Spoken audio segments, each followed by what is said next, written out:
The woods can be peaceful or unwelcoming, depending on circumstances out of our control. Mystery and monsters hide in the lonely places at the edge of every town. Dark secrets in plain sight, calling out to local youths, luring them in with folklore reinforced by generations. What is it about the darkness of the forest that draws us in, and also screams at us to stay out? It's 1998 in Escondido, California, a suburb in northern San Diego County. Troy, who was a freshman at the local high school, was at the bookstore with his parents. He wandered off as his parents shopped and grabbed a book of ghost stories. He then picked up a skateboarding magazine from the rack and found a table to sit down at. As he was reading the magazine, the front door of the bookstore opened and a hard draft blew in, fluttering the pages of the book sitting on the table. Troy glanced down at the book, and the page it was open to had the title, The White Lady of Elfin Forest, Escondido, California. He was immediately intrigued, and the coincidence gave him goosebumps. As Troy picked up the book and began reading, he learned that the forest at the edge of town was filled with legends and folklore going back 100 years. Right then it hit him. Troy remembered back to when he was in 5th grade and a boy he was friends with mentioning seeing what he called the White Lady. Troy, being a kid, didn't think much of it at the time, but the way his friend had been acting got stuck in the back of his mind. Troy's friend was off that day. He didn't want to play and was moping around. When Troy asked him what was wrong, the boy said, "I saw the White Lady last night, outside my bedroom window." He didn't remember what they talked about next, just the boy's grim delivery. The memory of this exchange somehow managed to surface years later as Troy sat reading in the bookstore. The book alleged that sometime back in the late 1800s, a family had been on a picnic in Elfin Forest, seeking refuge from the heat of the nearby valley. At some point, the family was split up, the circumstances of which have been debated for years. The father and the children were rumored to have been murdered, and the mother was lost in the forest, trying to find them. In the days after reading about the nearby forest, and the spirits that may call it their eternal home, Troy started asking around about it. His cousin Brock, who was a senior at a different high school in the area, had heard a lot of strange stories about the place. Brock began to describe the legend, telling Troy that the story as he knew it was that if you were driving through Elfin Forest and the White Lady crosses the road in front of your car, that you should immediately stop and head back in the direction you came from, that death awaits down the dark road ahead. Brock went on to describe how the forest was also thought to be the home of a suspected devil-worshipping community, and that there may have been an old abandoned insane asylum out there as well. "So when are we going?" Troy asked. "I'm going to hang out with Jack this weekend. He knows more about it." "Let's do it then," Brock replied.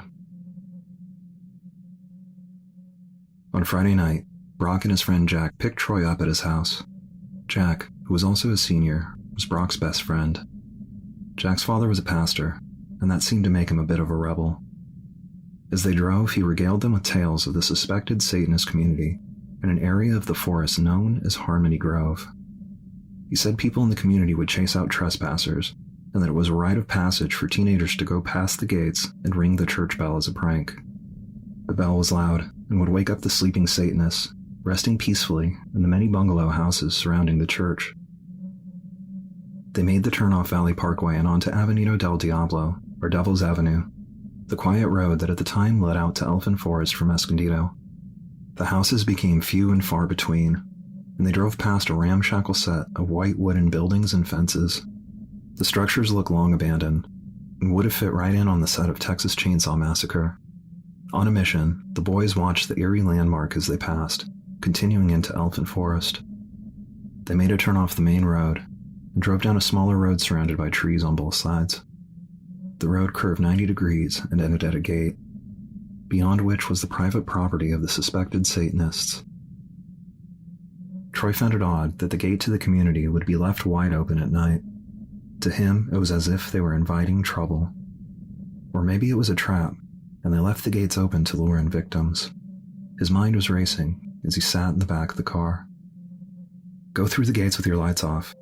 The church is up on the right side a ways," Jack said to Brock, who was driving. "Drop me off at the stairway and turn the car around. I'll show you how it's done." Brock did as instructed, and Jack leaped from the car as soon as it stopped. He ran up the steps into the darkness. Brock scrambled to turn the car around on the narrow road. The bell rang out, completely shattering the stillness of the early morning hour. Jack jumped the last steps down the stairs and hit the side of the car, pulling the handle and jumping inside. Brock slammed on the gas, and as the car cleared the gate, he could see headlights coming down the road behind him. Whoever it was in this community, they were obviously mad. The car chased them until they got to the edge of the forest, when the lights suddenly vanished. Months later, on Halloween night, the boys were at a house party in Escondido. When they got to talking about that night in Harmony Grove, Brock and Jack decided that it was Troy's turn to ring the bell. The thought of playing a prank on a satanic church on Halloween night sounded like a terrible idea. Succumbing to the pressure from his friends, and with the assistance of some cheap light beer from the party, he relented and agreed to do it. They left the party, headed for Elfin Forest. When they made the turn to enter Harmony Grove, Troy's heart began to race.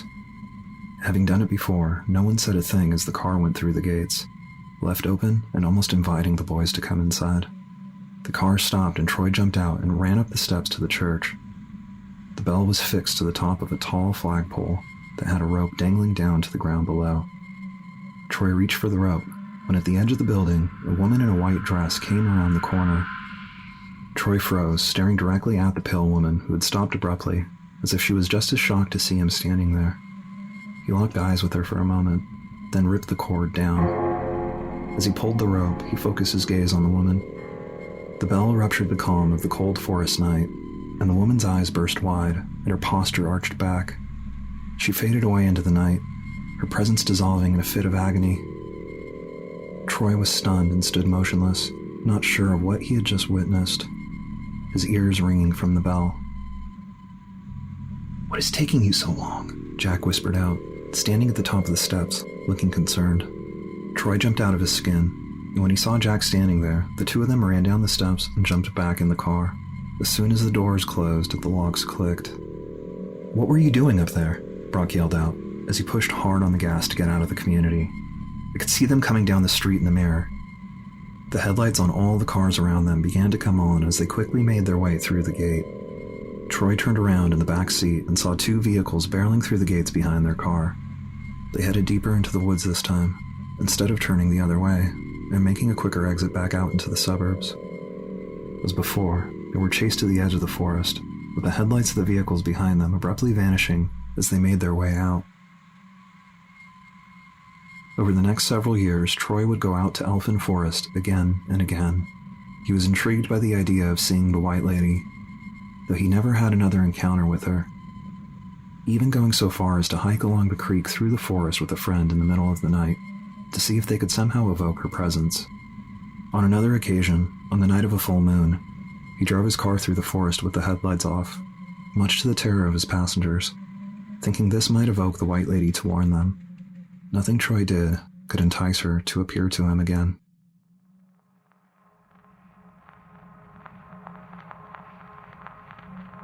After receiving this story, we decided to look into what dark secrets were hidden away in Elfin Forest.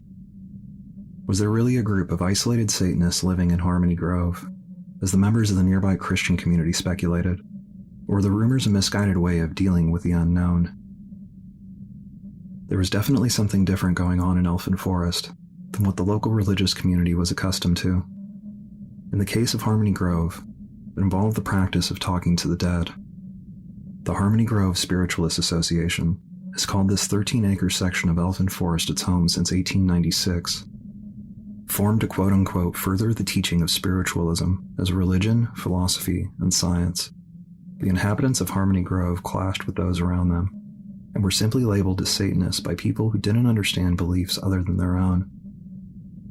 Researching old newspapers from the area going back to the time of their founding, there were numerous invitations to the public over the years to come to Harmony Grove and learn more about what was going on there. The spiritualists in the forest were making no attempts to hide.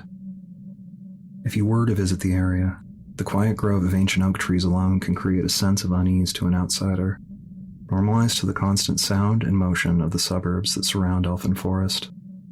This jarring contrast, coupled with rumors of people communing with the dead, fueled generation after generation of teenagers in the area to come out to explore and play pranks. No reports of any violence perpetrated by Harmony Grove residents on nosy townspeople were found while researching this story. As for tales of the White Lady in Elfin Forest, sightings of a female ghost, particularly on foggy nights, have been reported by numerous people, although the stories of her past and people's interactions with her often contradict with one another, leading the skeptical mind to believe that most accounts are more urban legend than actual fact. For example, in Troy's story, the White Lady presented herself as a warning for travelers to turn back from peril. In other recollections, the White Lady appeared to wayward travelers that were lost in the forest, showing them the direction they needed to travel in to get out safely. It's also possible that there are numerous spirits calling the forest their forever home, and that many are being mistaken as the White Lady of Elfin Forest. After all, there are dozens of sites in California alone that claim to have their own White Lady story. If ghosts were real, it would stand to reason that there could potentially be more than one in an area that has hosted the final moments for plenty of people. The curving tree-lined roads and steep ravines along the Escondido Creek present dangers to drivers who don't take the threat seriously. Many news reports can be found over the years, involving single-car accidents in the forest, where drivers inexplicably lost control of their vehicles, dying in the process.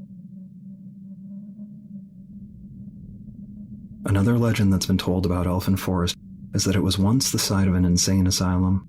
The rumored location of the insane asylum is an area of the forest known as Questhaven. For decades, a tree-lined dirt path off of Elfin Forest Road, winding through the woods, led the way to a sinister-looking gate. The peculiar name of the property, Questhaven, scrawled across the rickety old barrier, creates an immediately intimidating impression. What are the mysteries held behind the gates of Questhaven?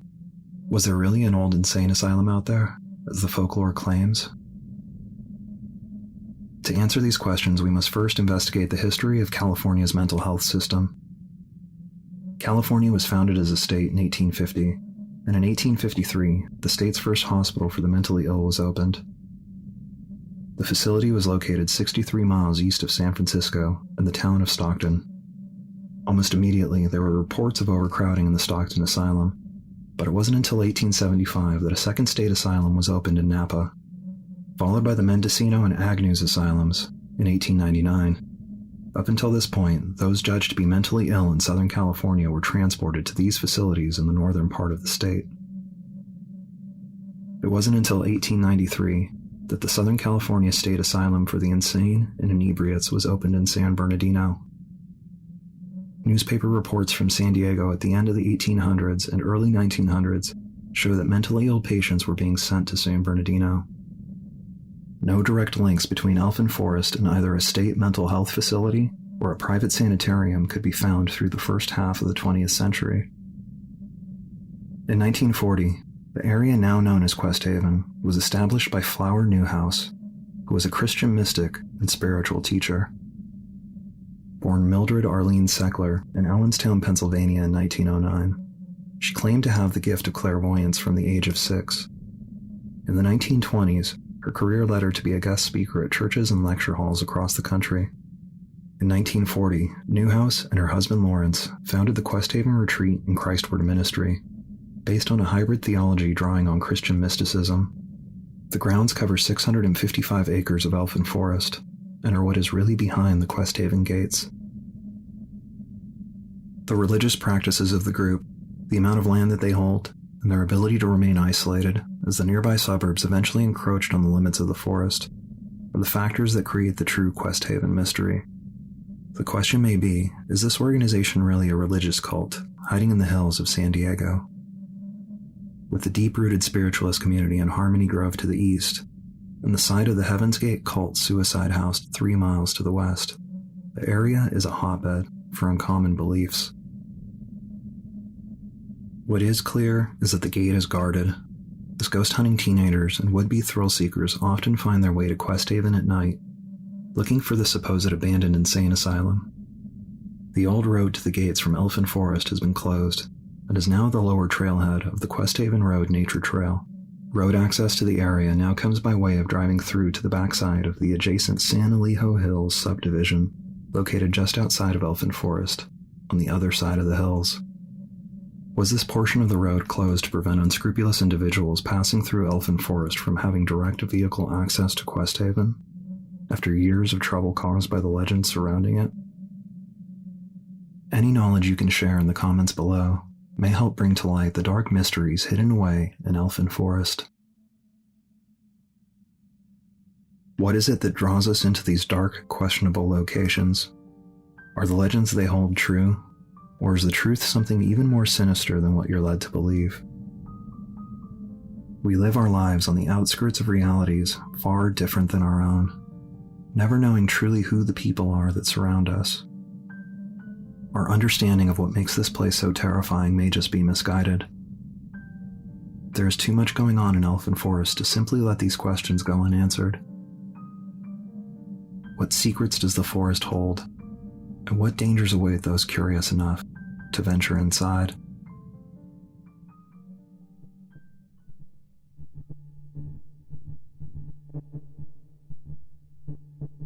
Subscribe to Black Letters for a new horror story every 13 days.